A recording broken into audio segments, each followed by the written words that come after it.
Kuna wengine wameshushwa ili wawe waonaji, kuna wengine wameshushwa ili wawe wasikiaji, kuna wengine wameshushwa akitembea kile kishindo chake tu akipita katikati na nyumba za watu, wachawi wanasema limepita dude la mbinguni hapa.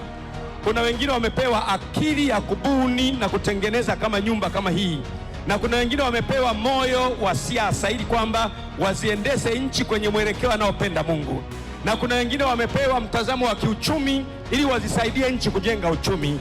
Kuna wengine wamepewa akili ya kutibu watu kama ya Dr. Gershom, wao watibu watu ili miili ya watu ipone, roho iweze kukaa. Kuna wengine wamepewa kujenga madaraja, kuna wengine wamepewa kutengeneza ndege. Kila mtu amepewa jukumu lake, na wengine wamepewa kuhubiri habari njema kwa watu wote. Na mimi sionei haya Injili, kwa maana ni uwezo wa Bwana uletao wokovu. Haleluya! Rakapasikishata. Wengine wamepewa kupeleka habari njema kwa watu wote.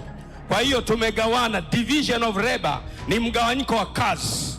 Wanaopeleka habari njema hapo, wanaojenga madaraja hapo, wanaofanya siasa hapo, wanaofanya uchumi hapo, wanaofundisha kama Mwalimu Julius Mwangela nao hapo, wanaofanya kazi na hapo, askari nao hapo, wanajeshi nao hapo, wapelelezi nao hapo, wanaohubiri nao hapo. Lengo ni kwamba Mungu anakusudi na nchi, ili sote kwa pamoja tuungane kwa pamoja tujenge nchi, na kwamba koloni la Tanzania liwe koloni la mwanakondoo na la Yesu Kristo.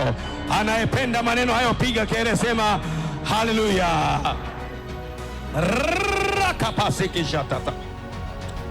Itakuwa vile vile kama nilivyowaambia. Mtu apige kelele aseme itakuwa vile vile kama nilivyoambiwa.